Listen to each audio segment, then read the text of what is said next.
Hey guys, welcome to Devbhoomi career point. आशा करता हूँ आप सभी लोग स्वस्थ होंगे, काफ़ी अच्छी आपकी स्टडी चल रही होगी। तो देखिए, परीक्षा वाणी महाकुंभ में एक बार आपका फिर से स्वागत है।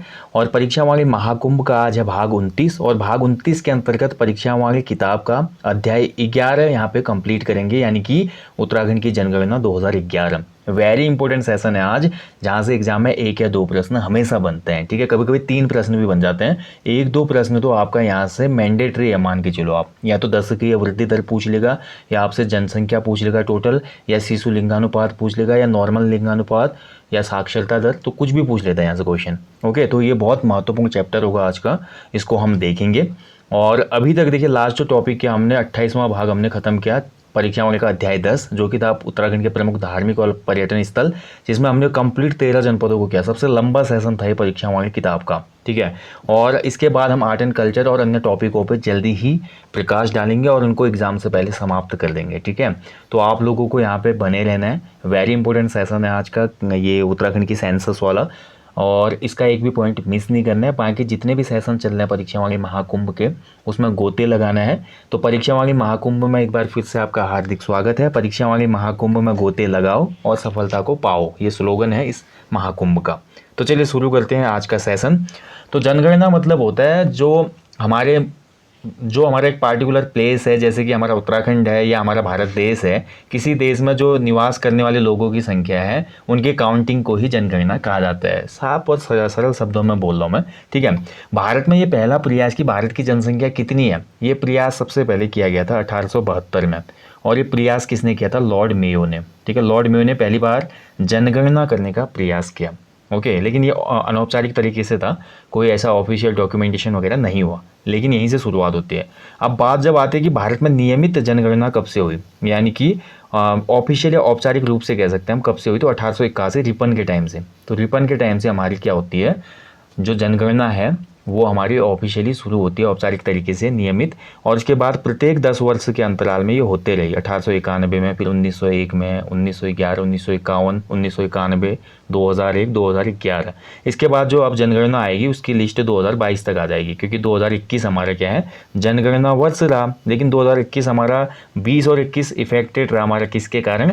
कोविड-19 के कारण। तो थोड़ा डिले हो सकता है फाइनल जो हमारे स्टैटिक्स आएंगे जनगणना के, ठीक है, उसमें तो थोड़ा डिले हो सकता है। तो उससे पहले आपको एग्ज़ाम निकाल लेना, नहीं तो क्या होगा, और ज़्यादा लॉस होने वाला है। फिर से आपको नई जनगणनाओं के जो डिटेल होंगे वो याद करने पड़ेंगे, उत्तराखंड के संदर्भ में भी और भारत के संदर्भ में भी। तो एक अलग से और बर्डन बढ़ जाएगा। ठीक है, तो पुरानी चीज़ भुला के नई चीज़ को कैप्चर करना उसी संदर्भ में बहुत मुश्किल होता है। कई बार पुरानी चीज़ रिकॉल हो जाती है एग्जाम में और क्वेश्चन गलत हो जाता है। तो जल्दी इस बार एग्जाम निकाल लो, कनिष्ठ सहायक का वीडियो का। ठीक है, इन्हीं आंकड़ों से।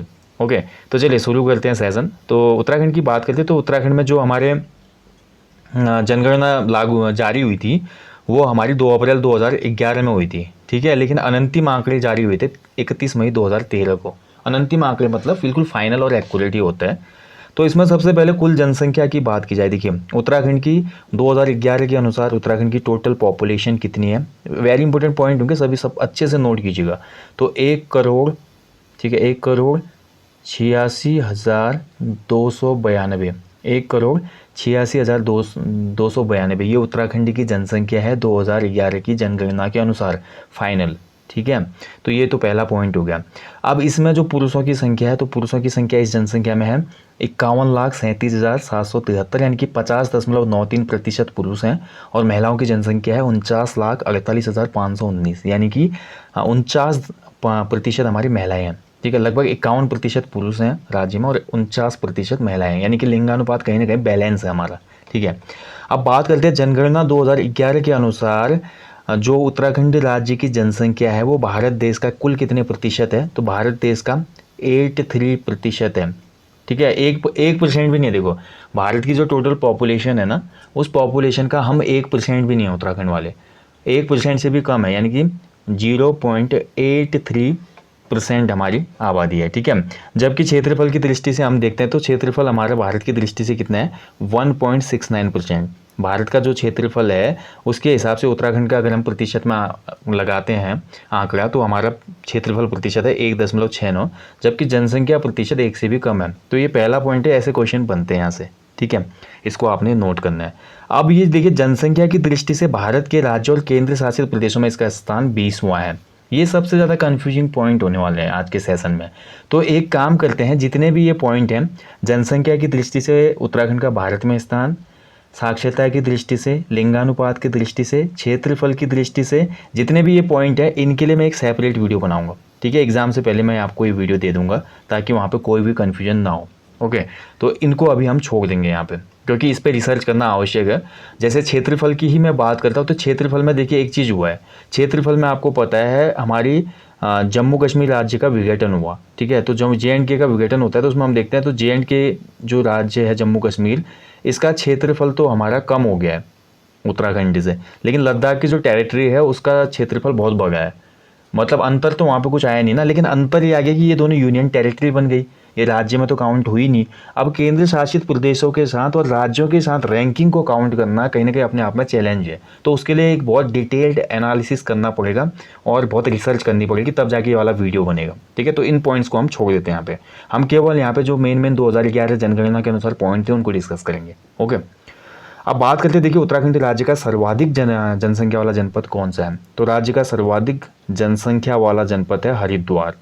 ठीक है, और दूसरा सबसे ज़्यादा जनसंख्या वाला जनपद है हमारा कौन सा, वो हमारा देहरादून। तीसरा उधमसिंह नगर और चौथा नैनीताल। ये चार आपको याद रखना है। ठीक है, तो आपको HDUN याद रखना है। सबसे ज़्यादा जनसंख्या है हमारे राज्य में किस जनपद की, हरिद्वार की। उसके बाद देहरादून की दूसरे नंबर पे, तीसरे नंबर पे उधमसिंह नगर और चौथे नंबर पे नैनीताल। टॉप 4 याद होनी चाहिए। और सबसे कम जनसंख्या वाला जनपद कौन सा है वो भी याद होना चाहिए। तो सबसे कम जनसंख्या वाला जनपद है रुद्रप्रयाग। ठीक है, रुद्रप्रयाग। तो रुद्रप्रयाग की जनसंख्या मात्र 2,42,285 है 2011 की जनगणना के अनुसार। क्वेश्चन यहीं से बनते हैं बस, सबसे ज़्यादा सबसे कम, और कभी कभी क्रमांक पूछ लेता है, जैसे कि ये बढ़ते क्रम में सर्वाधिक जनसंख्या वाले बढ़ते क्रम में कौन से और सर्वाधिक जनसंख्या वाले घटते क्रम में कौन से। तो सबसे कम रुद्रप्रयाग की है, फिर चंपावत थोड़ा ऊपर आएगा इससे, फिर बागेश्वर, उत्तरकाशी। यानी कि न्यूनतम जनसंख्या वाले 4 जनपद हैं उत्तरकाशी, बागेश्वर, चंपावत, रुद्रप्रयाग लास्ट में। हाँ, और वैसे ही अधिकतम जनसंख्या वाले जनपद बोले तो हरिद्वार, देहरादून, उधमसिंह नगर, नैनीताल, टॉप 4। तो हरिद्वार की जनसंख्या है भैया कितनी, 2011 जनगणना के अनुसार 18,90,422। देहरादून की है 16,96,694। उधमसिंह नगर की है 16,48,902 एंड नैनीताल की है 9,54,605। तो इससे साफ पता चलता है हमको 3 ऐसे जनपद हैं हमारे राज्य के जिनकी पॉपुलेशन 10 लाख प्लस है। ठीक है, हरिद्वार, देहरादून, उधमसिंह नगर, ये भी आपने नोट करना है। तो ये मेन पॉइंट होते हैं, इन्हीं को आपने याद रखना। देखिए अब बात करें, देखिए हमारा सबसे ज़्यादा जनसंख्या वाले 5 जिले क्रमशः वही बात जो अभी हम बोले थे, हरिद्वार, देहरादून, उधमसिंह नगर, नैनीताल 5वें में पौड़ी है। और सबसे कम वाले रुद्रप्रयाग, चंपावत, बागेश्वर, उत्तरकाशी, चमोली। टॉप 4 याद रखें आप, टॉप 5 भी याद नहीं रखना, टॉप 4 से काम चल जाता है। अब देखिए एक और पॉइंट यहाँ पे महत्वपूर्ण निकलता है। देखिए राज्य की आधी से अधिक जनसंख्या यानी कि 51.91% जनसंख्या केवल हरिद्वार, देहरादून और उधमसिंह नगर में निवास करती है। यानी कि आधी आबादी हमारी केवल 3 ही जनपदों में है।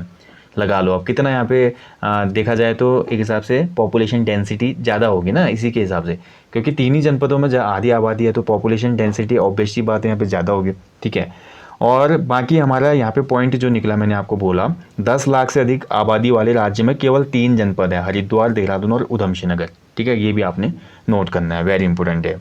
चलिए ये तो इतना ही बनता है बस, जनसंख्या से ये बन गया आंकड़ा। इसमें क्या क्या पॉइंट बनेंगे आपके, सबसे पहला पॉइंट ये बन गया, देखिए उत्तराखंड की जनसंख्या कितनी थी 2011 की जनगणना के अनुसार। उसके बाद ये कभी कभी ये भी पूछ लेता है कि महिलाओं का प्रतिशत कितना था, पुरुषों का कितना था। दूसरा ये क्वेश्चन ये बन जाएगा कि उत्तराखंड की जनसंख्या जो प्रतिशत है भारत के लिहाज से कितना है, तो 0.83% है। ठीक है, तीसरा पॉइंट यहाँ से बन जाएगा कि सर्वाधिक जनसंख्या वाला जनपद कौन सा है और सबसे कम जनसंख्या वाला जनपद कौन सा है।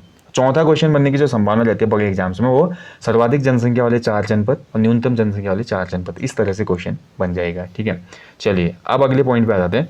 अगला पॉइंट है, देखिए 0 से 6 आयु वर्ग की जो जनसंख्या है, तो 2011 की जनगणना के अनुसार 0 से 6 तक यानी कि 0 से 6 वर्ष जो आयु वर्ग के शिशु हैं, इनकी संख्या है 13,55,814। इसमें से 7,17,199 बालक हैं और 6,38,615 बालिकाएँ हैं। यानी कि 52.9% यहाँ पे क्या है, बालक हैं और हमारी 47.1% मात्र लड़के हैं। यानी कि लिंगानुपात अगर हम बात करें, शिशु लिंगानुपात कम हो रहा है शिशु लिंगानुपात कम हो रहा है। ठीक है, ये ध्यान रखना है आपने।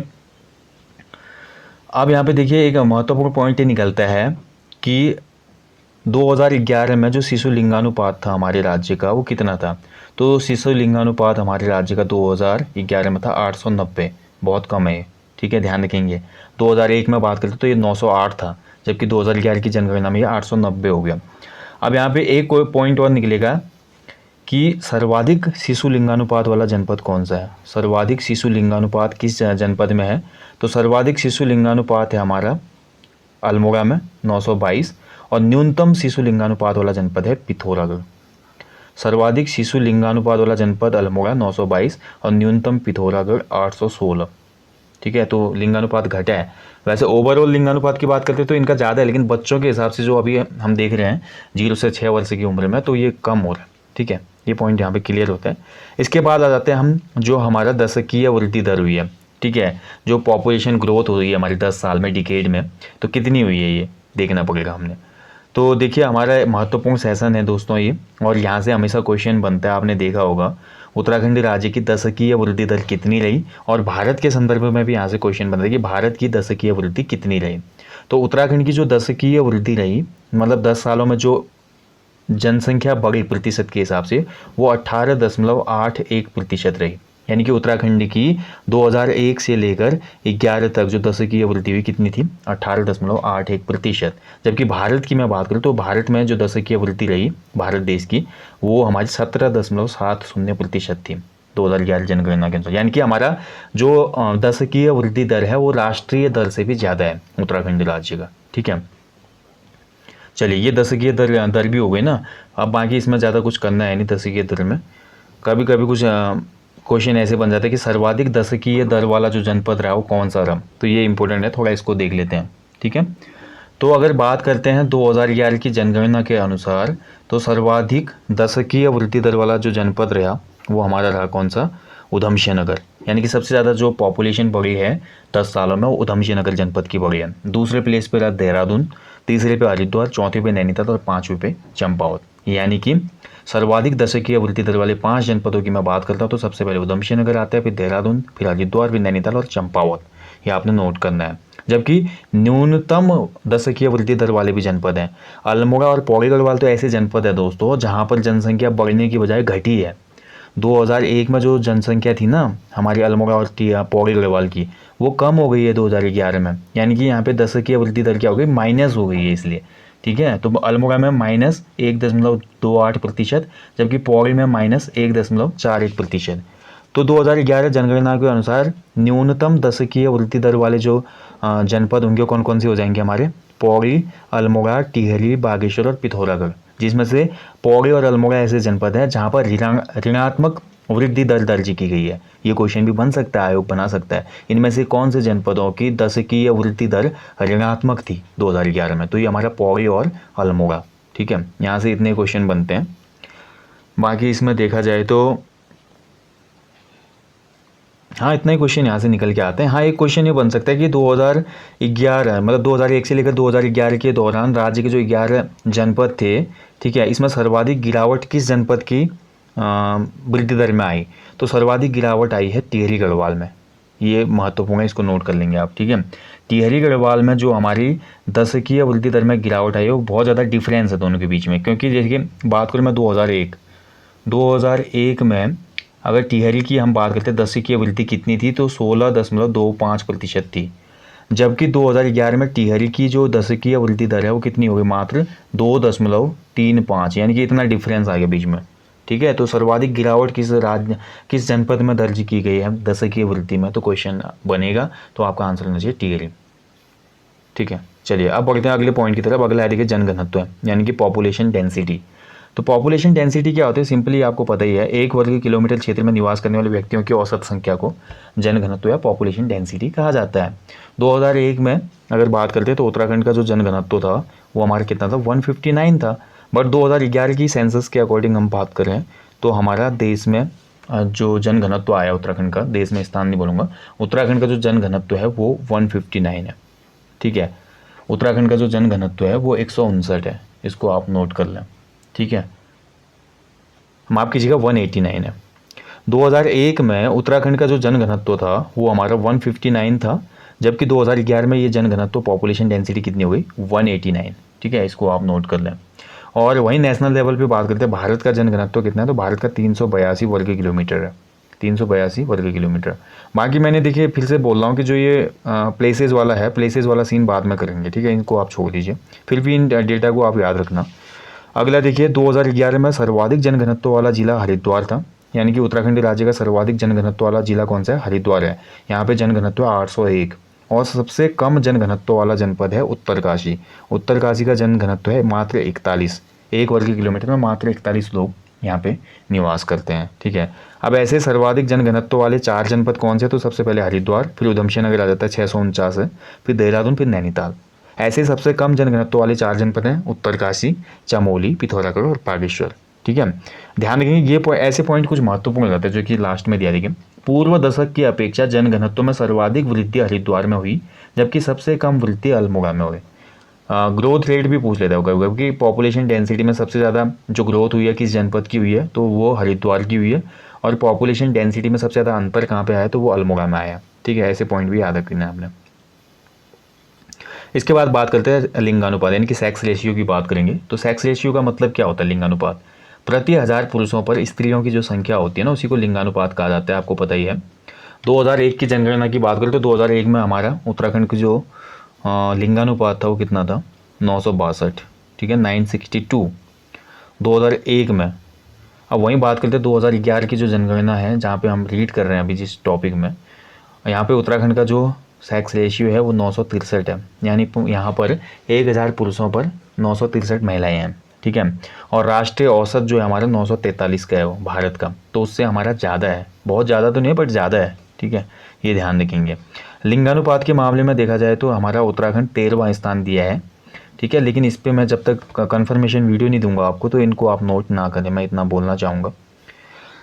चलिए, इसके बाद बात करते हैं कि आप सबसे ज़्यादा लिंगानुपात किस जनपद का है और सबसे कम किस जनपद का है। ठीक है, तो सबसे ज़्यादा लिंगानुपात वाला हमारा जनपद है भाई अल्मोड़ा। अल्मोड़ा ना केवल उत्तराखंड का सर्वाधिक लिंगानुपात वाला जनपद है, बल्कि भारत देश का भी दूसरा सर्वाधिक लिंगानुपात वाला जनपद है। अल्मोड़ा का लिंगानुपात है 1139, यानी कि 139 महिलाएं ज़्यादा हैं यहाँ पे। 1000 पुरुषों पर 1139 महिलाएं हैं। ठीक है, तो लिंगानुपात ज़्यादा है यहाँ पे, और ये बहुत अच्छा इंडिकेशन भी है। और मैं बात करूँ राज्य के, कुल मिलाकर राज्य के ना लगभग कितने हैं, हमारे 8 जनपद ऐसे हैं राज्य के जिनका लिंगानुपात 1000 से ऊपर है। राज्य के 8 जनपदों का लिंगानुपात 1000 से ऊपर है, ये वेरी इंपॉर्टेंट है। ठीक है, और 9 जनपदों का लिंगानुपात जो है नेशनल लेवल से भी ज़्यादा है। तो अल्मोड़ा का सर्वाधिक लिंगानुपात है। और न्यूनतम लिंगानुपात वाला जनपद कौन सा है, तो न्यूनतम लिंगानुपात वाला जनपद है हमारा हरिद्वार। हरिद्वार का लिंगानुपात सबसे कम है 880। ठीक है, इसके बाद बात करते हैं, देखिए राज्य के सर्वाधिक लिंगानुपात वाले 4 जनपद कौन कौन से हैं। तो सर्वाधिक लिंगानुपात वाले 4 जनपद है अल्मोड़ा, दूसरे नंबर पे है रुद्रप्रयाग, तीसरे नंबर पे है पौड़ी गढ़वाल और चौथे नंबर पे है बागेश्वर। ठीक है, ऐसे ही राज्य के सबसे कम लिंगानुपात वाले 4 जनपद हैं। तो सबसे कम है हरिद्वार में, फिर थोड़ा उससे ज़्यादा है देहरादून में, फिर थोड़ा उससे ज़्यादा है उधमसिंह नगर में, फिर नैनीताल में। ठीक है, ये आपको याद रखना है। और इतना मैंने आपको बता दिया, उत्तराखंड राज्य के 8 ऐसे जनपद है जिनका लिंगानुपात 1000+ है। कौन कौन से 8 जनपद हैं, अल्मोड़ा, रुद्रप्रयाग, पौड़ी गढ़वाल, बागेश्वर, टिहरी गढ़वाल, पिथौरागढ़, चंपावत और चमोली। ठीक है, ध्यान रखिए, माफ़ कीजिएगा, चंपावत नहीं होगा इसमें, मात्र 7 जनपद होंगे। ठीक है, 7, इसको आप करेक्ट कर लिए। उत्तराखंड राज्य के 7 ऐसे जनपद हैं, 7, जहाँ पर लिंगानुपात 1000+ है। 7 ही जनपदों में, कौन कौन से, अल्मोड़ा, रुद्रप्रयाग, पौड़ी गढ़वाल, बागेश्वर, टिहरी गढ़वाल, पिथौरागढ़ और चमोली। ठीक है, इन जनपदों में। बाकी अदर जनपदों में 1000 से कम है। हालांकि राष्ट्रीय औसत से हमारा जो लिंगानुपात है वो ऊपर है, इस चीज़ का आपने ध्यान रखना है। ठीक है, देखिए ये भी एक पॉइंट बनेगा ना, 7 का तो हमारा 1000 से ऊपर लिंगानुपात है, लेकिन 9 जिले ऐसे हैं राज्य के जिनका लिंगानुपात राष्ट्रीय औसत यानी कि 943 से ज़्यादा है। 9 जनपद ऐसे हैं, ये दोनों पॉइंट याद रखेंगे। राष्ट्रीय लिंगानुपात से ज़्यादा लिंगानुपात वाले उत्तराखंड के कुल कितने जनपद हैं, तो 9 है। 1000 लिंगानुपात से प्लस वाले राज्य के कितने जनपद हैं, तो फिर कितने, 7 जनपद हैं। दोनों पॉइंट हो गए, क्लियर हो गए। ठीक है, देखिए यहाँ पे आ भी गया पॉइंट, राज्य के कुल 13 जिलों में से 7 जिलों में लिंगानुपात 1000 से अधिक है। ओके, बाकी देखिए एक पॉइंट वेरी इंपॉर्टेंट है, ये वाला क्वेश्चन, ये हम छोटे छोटे पॉइंट छोड़ देते हैं ना, और इन्हीं को पिकअप करते हैं आयोग। जैसे कि 2011 में राज्य का ग्रामीण क्षेत्रों का लिंगानुपात कितना है, तो राज्य का ग्रामीण क्षेत्रों का लिंगानुपात है करेक्ट 1000, यानी कि ग्रामीण क्षेत्रों में राज्यों में हमारे क्या है 1000 महिलाओं पे 1000 पुरुष हैं। वेरी इंपॉर्टेंट पॉइंट है। 2011 की जनगणना के अनुसार राज्य में ग्रामीण क्षेत्रों का लिंगानुपात 1000 है और शहरी क्षेत्रों में 884 है। दोनों पॉइंट नोट कर लो, शहरी क्षेत्रों में कम है, ग्रामीण क्षेत्रों में तो बैलेंस है भाई लिंगानुपात। ठीक है, चलिए ये हो गया क्लियर। नेक्स्ट पॉइंट आ जाता है फिर हमारा साक्षरता का, यानी कि लिटरेसी रेट। तो जनगणना 2011 के आंकड़ों के अनुसार उत्तराखंड की जो औसत साक्षरता दर थी वो थी 78.82%। ठीक है, वेरी इंपॉर्टेंट। इस जो मेन पॉइंट है उनको तो नोट करेंगे भैया, लिंगानुपात कितना था, साक्षरता दर कितनी थी, जनसंख्या कितनी थी, दशकीय वृद्धि कितनी थी, टोटल पॉपुलेशन कितनी है भारत के हिसाब से, ये मेन पॉइंट है। फिर अंदर के पॉइंट पूछे जाने की संभावना फिर भी कम रहती है। मेन तो बनेगा, जैसे कि उत्तराखंड राज्य की साक्षरता क्या थी 2011 जनगणना के अनुसार, और दूसरा इसमें क्वेश्चन बनने की पूर्ण संभावना रहेगी कि पुरुष साक्षरता टोटल कितनी थी और महिला साक्षरता टोटल कितनी थी। तो ये हमारा एवरेज था 78.82% साक्षरता थी हमारी। और यहाँ पर हम बात करते हैं पुरुष साक्षरता कितनी थी उत्तराखंड की, तो पुरुष साक्षरता 2011 के अनुसार 87.40% थी, जबकि महिला साक्षरता हमारी कितनी थी 70.70%, यानी कि 70% मान लो। तो 70% महिलाएं हमारे यहाँ पे साक्षर हैं उत्तराखंड में और 87.4% पुरुष साक्षर हैं। और टोटल एवरेज अगर कुल पूछा जाता है तो कुल में हमारा फिर आ गया 78.82%। ठीक है, वेरी इंपॉर्टेंट हो गया, इसको आप अच्छे से नोट कर लेना, बाकी इसमें कुछ महत्वपूर्ण है नहीं। अब यहाँ पे थोड़ा बहुत ये क्वेश्चन बन सकता है कि सर्वाधिक साक्षर जो जनपद है कौन सा है और न्यूनतम साक्षर जनपद कौन सा है, तो ये क्वेश्चन बनने की आपकी पूर्ण संभावना रहती है। तो देखिए यहाँ पर हम देख सकते हैं, चार्ट में देखें या यहाँ पे हम देखें, चार्ट तो इसमें मैंने दिया नहीं है क्योंकि चार्ट टाइप करने में दिक्कत थी इसमें। चार्ट के हिसाब से अगर हम देखते हैं साक्षरता के, तो चार्ट में ये बोला गया है साफ साफ कि 2011 की जो जनगणना थी इसके अनुसार औसत साक्षरता में जो सबसे अधिक स्थान है, सबसे मतलब टॉप पे जो है वो कौन सा है हमारा, पुरुष साक्षरता में, माफ़ कीजिएगा, पुरुष साक्षरता में सर्वाधिक टॉप में है कौन सा, रुद्रप्रयाग जनपद। ठीक है, पुरुष साक्षरता में पहला स्थान मिला रुद्रप्रयाग जनपद को। और सबसे कम पुरुष साक्षरता वाला जनपद कौन सा है, तो वो हमारा हरिद्वार है। वहाँ पे मात्र 81.4% ही लोग क्या हैं साक्षर हैं। वहीं यहाँ पे देखिए हमारा बोलता है सर्वाधिक महिला साक्षरता वाला जनपद कौन सा है, तो सर्वाधिक महिला साक्षरता वाला जनपद बना देहरादून। और न्यूनतम महिला साक्षरता वाला जनपद है हमारा उत्तरकाशी, मात्र 62.35%। ठीक है, ये आपको नोट करना है, ये वेरी इंपॉर्टेंट पॉइंट हो जाते हैं। अब ये क्वेश्चन बनेगा कि ओवरऑल महिला पुरुष को छोड़ दीजिए, अब ओवरऑल की बात करते हैं। उत्तराखंड में टोटल जो ओवरऑल लिटरेसी रेट है उसके हिसाब से हम देखते हैं तो सर्वाधिक साक्षर जनपद कौन सा है, तो टॉप 4 जो जनपद है, तो पहले स्थान पर है देहरादून, ठीक है, दूसरे स्थान पर है नैनीताल, तीसरे स्थान पर है चमोली और चौथे स्थान पर हमारा पिथौरागढ़। यानी कि जनगणना 2011 के अनुसार सर्वाधिक साक्षरता वाले 4 जनपद हैं देहरादून, नैनीताल, चमोली और पिथौरागढ़। और जनगणना 2011 के अनुसार सबसे न्यूनतम साक्षरता वाले 4 जनपद कौन कौन से हैं, उधमसिंह नगर, हरिद्वार, उत्तरकाशी और टिहरी। ठीक है, आपको ये याद रखना है, वेरी इंपॉर्टेंट। अब यहाँ पे यहीं पे क्वेश्चन बन जाएगी कि उत्तराखंड का सर्वाधिक साक्षर जनपद कौन सा है, क्वेश्चन बनेगा, तो आपका आंसर क्या होगा, देहरादून। उत्तराखंड का सबसे न्यूनतम साक्षर जनपद कौन सा है, तो आपका आंसर क्या हो जाएगा, उधमसिंह नगर। ठीक है, दोनों पॉइंट क्लियर हो गए आपको। और ये पुरुष महिला भी बता दिया मैंने। उत्तराखंड का सर्वाधिक पुरुष साक्षरता वाला जनपद रुद्रप्रयाग और उत्तराखंड का सर्वाधिक महिला साक्षरता वाला जनपद हमारा कौन सा हो जाएगा, देहरादून। और न्यूनतम महिला साक्षरता वाला जनपद हमारा उत्तरकाशी, न्यूनतम पुरुष साक्षरता वाला जनपद हरिद्वार। ठीक है, बाकी कोई डाउट क्वेरी हो तो आप कमेंट करो। हाँ, तो भारत की जो साक्षरता थी ना, देखिए उत्तराखंड की साक्षरता रही 78.82%। ठीक है, और भारत की जो औसत साक्षरता थी 2011 जनगणना के अनुसार वो 73% थी, 73% भारत की। उत्तराखंड की 78.82% थी। यानी कि उत्तराखंड के जो 9 जनपद हैं उन 9 जनपदों की साक्षरता हमारे राष्ट्रीय औसत से अधिक है। यानी कि जैसे अभी हम लिंगानुपात में बात करते हैं ना, ऐसे ही उत्तराखंड के साथ हमारे कितने 9 जनपद ऐसे हैं जिनका जो औसत लिटरेसी रेट है, एवरेज लिटरेसी रेट है, वो इंडिया के कंपैरिजन में ज़्यादा है। ठीक है, राज्य के सभी 13 जिलों की साक्षरता राष्ट्रीय औसत से अधिक है। अरे माफ़ कीजिएगा दोस्तों, यहाँ पर जो 9 जिले हैं उनका जो एवरेज है ना, वो हमारे उत्तराखंड के एवरेज से ज़्यादा है, 78.82% से। राज्य के 9 जनपदों में जो साक्षरता का दर है या लिटरेसी रेट है वो हमारे उत्तराखंड के एवरेज या बोल सकते हैं जो हमारा एवरेज या टोटल लिटरेसी रेट है 78.82 उससे ज़्यादा है। ठीक है, समझ में आ रही है ना बात, उससे ज़्यादा है। जबकि हमारे राज्य के जो 13 के 13 जनपद हैं, इन 13 जनपदों की साक्षरता भारत देश की औसत साक्षरता से ज़्यादा है। मतलब जितने भी हमारे 13 जनपद हैं, यहाँ पर जो लिटरेसी रेट है वो इंडिया के कंपेरिजन में जो 73% है, सभी जनपदों का इससे ज़्यादा है। क्योंकि हाँ हो गई, क्योंकि अभी हमने बात की कि न्यूनतम साक्षरता वाला जनपद कौन सा था, न्यूनतम साक्षरता वाला जनपद हमने देखा अभी कौन सा था, उधमसिंह नगर था, है ना। और उधमसिंह नगर की भी मैं बात करता तो उधमसिंह नगर का भी जो साक्षरता रेट थी वो 73.10 है, यानी कि भारत के 73% से ऊपर है। यानी कि अंतिम जनपद भी हमारा भारत की औसत साक्षरता से ऊपर है, तो बाकी जनपद तो होंगे ही। तो 13 के 13 जनपदों का लिटरेसी रेट हमारा ज़्यादा है। देखिए राज्य में ग्रामीण साक्षरता की दर कितनी है, ऐसे पॉइंट बनते हैं क्वेश्चन में। ग्रामीण साक्षरता कितनी है उत्तराखंड राज्य की 2011 जनगणना के अनुसार, तो ग्रामीण साक्षरता की दर है हमारी 76.31%। और जबकि नगरीय साक्षरता बोली जाए उत्तराखंड की 2011 की जनगणना के अनुसार तो यह है 84.45%। ठीक है, कितनी है, 84.45%। ठीक है, दोनों क्लियर हो गए। चलिए अब बढ़ते हैं आगे ग्रामीण और नगरीय जनसंख्या में, ये वेरी इंपॉर्टेंट है, ग्रामीण और नगरीय जनसंख्या। तो सबसे पहले देखिए आप सभी को पता होना चाहिए 2011 की जो जनगणना हुई उसके अनुसार राज्य में 69.77% यानी कि 77,36,954 जनसंख्या ग्रामीण क्षेत्रों में रहती है, जबकि 30.23% यानी कि 30,49,338 जनसंख्या नगरीय अधिवासों में निवास करती है। तो पहला पॉइंट ये निकल गया, उत्तराखंड राज्य की अधिकांश जनसंख्या कैसी है, ग्रामीण है।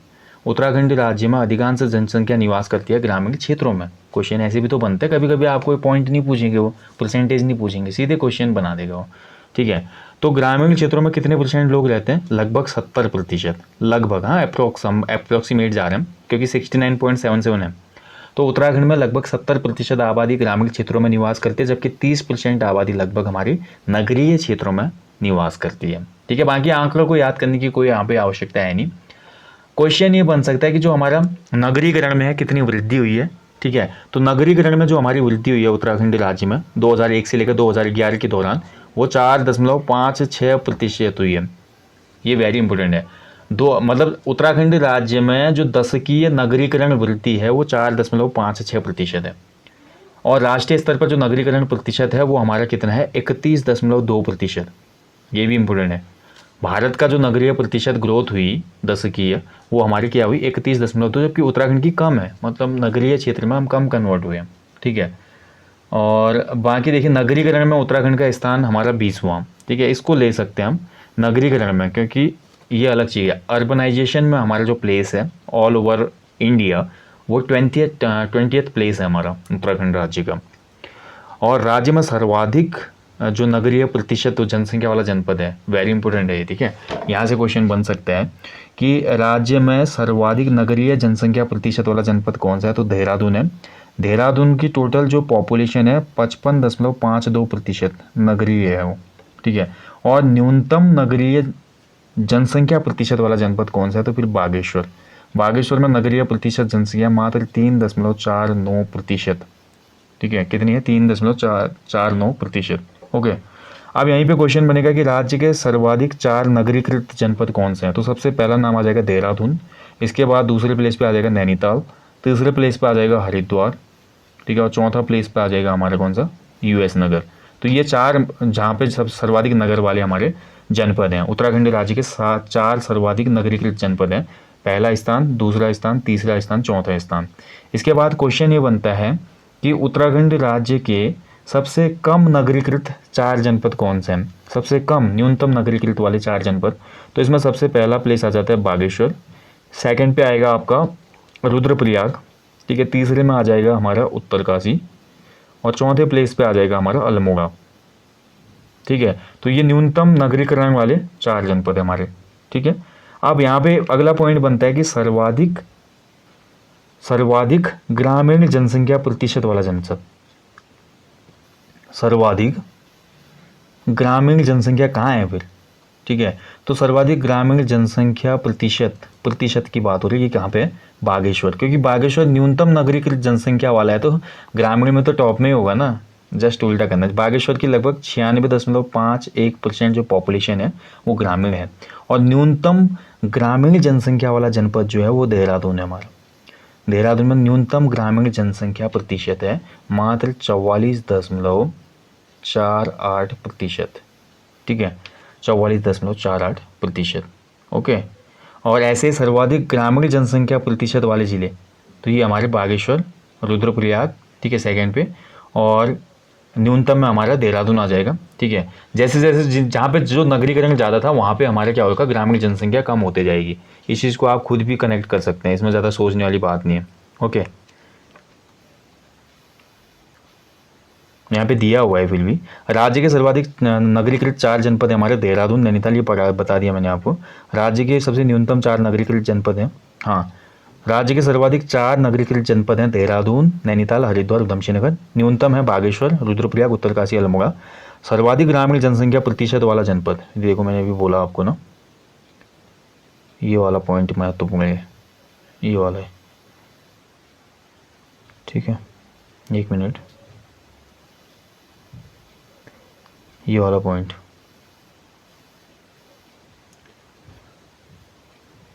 ब्लॉक का मेरे को समझ ही नहीं आता। चलिए छोड़िए, जैसे हम करते हैं, ये वाला पॉइंट है। देखिए, सर्वाधिक ग्रामीण जनसंख्या प्रतिशत वाला जनपद है बागेश्वर। 4 जनपद टॉप के, बागेश्वर, फिर उसके बाद उत्तरकाशी, फिर अल्मोड़ा। जो मतलब नगरीकृत में ज़्यादा होंगे, ग्रामीण में वो कम हो जाएंगे।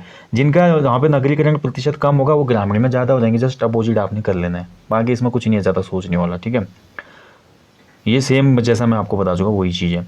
तो ये लगभग लगभग हो चुका है हमारा। ठीक है, अब देखिए एक और महत्वपूर्ण यहाँ पे पॉइंट निकलता है। राज्य में देखिए 2011 की जो जनगणना हुई, इस जनगणना के अनुसार राज्य के कितने जनपद ऐसे हैं जिनकी पॉपुलेशन 1 लाख से ऊपर है। ठीक है, तो 1 लाख से ऊपर पॉपुलेशन वाले हमारे जनपद जो हैं वो आप नोट कर, मतलब नगर, माफ़ कीजिएगा, नगर, जनपद नहीं, नगर।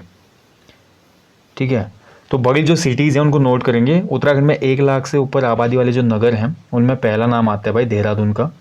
ठीक है, दूसरे में आता है हमारा हरिद्वार, तीसरे में आता है हल्द्वानी काठगोदाम, चौथे में आता है रुद्रपुर, पाँचवें में आता है काशीपुर, और छठे नंबर पे आता है हमारा रुड़की। ठीक है, रुड़की। तो ये ऐसे हमारे शहर या नगर हैं जिनकी पॉपुलेशन 1 लाख से ऊपर है। मैं जनपद की बात नहीं कर रहा हूँ यहाँ पे, केवल सिटी के हिसाब से बात हो रही है यहाँ पे। तो सिटी हमारे ये हैं, ठीक है, जहाँ पे पॉपुलेशन 1 लाख प्लस है। और यहाँ पे देखिए एक पॉइंट और निकल के आता है, वेरी इंपॉर्टेंट पॉइंट है। सर्वाधिक आबादी वाला मेट्रोपॉलिटन सिटी कौन सी है? महानगर भी बोलते हैं मेट्रोपॉलिटन। सर्वाधिक आबादी वाली मेट्रोपॉलिटन सिटी कौन सी है हमारी? तो वो हमारी देहरादून है भाई, इसको आप नोट कर लीजिएगा, वेरी इंपॉर्टेंट पॉइंट है, देहरादून है।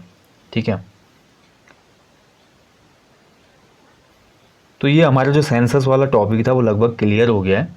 देखिए अभी मैं एक और आपको एग्ज़ाम से पहले क्या करूँगा मैं, पता है, जितने आपको परीक्षाओं के चैप्टर मैंने करवा दिया ना, इनके बाद की जो हमारी परीक्षाओं के चैप्टर वाइज टेस्ट सीरीज है वो भी दी जाएगी। यानी कि जैसे हमारे डिस्क्रिप्टिव सेशन खत्म हो जाएंगे तो परीक्षा वाले के हर पार्ट के पीछे आपको पता है MCQs भी दिए गए हैं, तो उनकी भी हमने PDF तैयार की हुई है। उनको भी आपको जल्दी ही रिवीजन के माध्यम में सोच रहा हूँ कि एक ही वीडियो बना दी जाए, पूरी एक वीडियो कंपाइल करके, ताकि एक ही दिन में आप पूरा रिवीजन कर पाएँ। ठीक है, और ये टॉपिक कितने अच्छे से समझ में आए। देखिए एक और पॉइंट है जिसको मैं क्लियर करना चाहूँगा, जो बहुत बार मेरे को कमेंट आते हैं। तो अभी हम सेंसस को यहाँ पे पढ़ रहे हैं, यानी कि उत्तराखंड की बात हो रही है, तो थोड़ा इसको क्लियर कर लेते हैं मैटर को। ठीक है, तो देखिए एक क्वेश्चन हमेशा बनता है, ये हमारा उत्तराखंड है। ठीक है, उत्तराखंड है। क्वेश्चन ये बनता है कि उत्तराखंड राज्य के कितने जनपद हिमाचल प्रदेश की सीमा को स्पर्श करते हैं? तो उत्तराखंड राज्य के 2 जनपद ऐसे हैं जो हिमाचल की सीमा को स्पर्श करते हैं। कौन कौन से? देहरादून और हमारा उत्तरकाशी, 2 ही जनपद है ना जो हिमाचल प्रदेश को टच करते हैं। और यहीं पे अगर क्वेश्चन बन गया कल के दिन कि हिमाचल प्रदेश के कितने जनपद उत्तराखंड को टच करते हैं, तो हिमाचल प्रदेश के, हमारे ये उत्तराखंड है, हिमाचल प्रदेश के 3 जनपद है भाई जो उत्तराखंड को टच करते हैं। ठीक है, यहाँ पर हमारे देखिए ध्यान से समझिएगा इसको, ये देहरादून है और ये हमारा उत्तरकाशी है ना, ये हमारा देहरादून है, ये उत्तरकाशी। हमारे तो 2 ही जनपद लग रहे हैं हिमाचल को, लेकिन हिमाचल के 3 जनपद हमको छूते हैं। पहला जो जनपद है हमारा वो है देखिए सिरमौर, जो कि हम उत्तराखंड इतिहास में भी पढ़ते हैं। सिरमौर बहुत महत्वपूर्ण है ना उत्तराखंड के, मध्यकाल में देखें हम, पंवार शासन के दौरान देखें या आधुनिक काल में देखते हैं तो बहुत बार सिरमौर के नरेशों का भी उल्लेख हुआ है यहाँ पे। दूसरा जो है शिमला, और तीसरा जो है वो किन्नौर। ठीक है, किन्नूर या Kinnaur.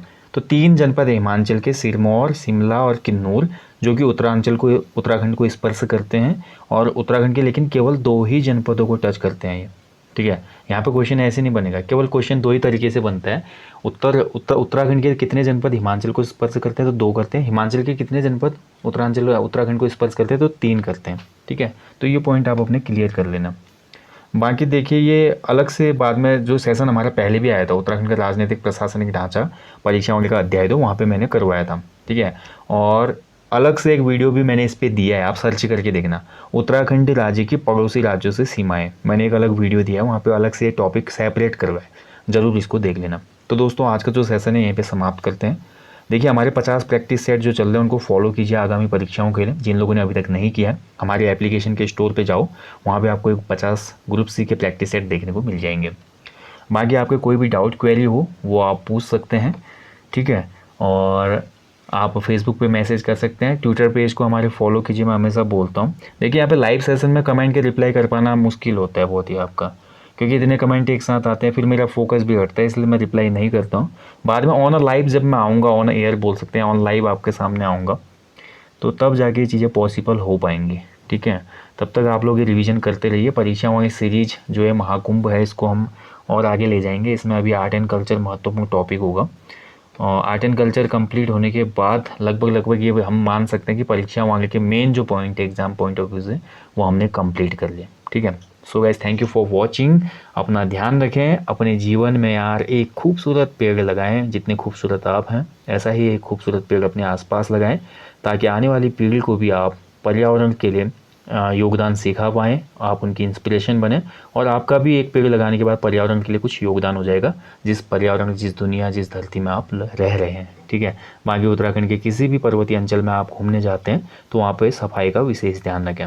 So guys, thank you, जल्दी मिलेंगे, टेक केयर, जय हिंद, जय उत्तराखंड, शुभ रात्रि।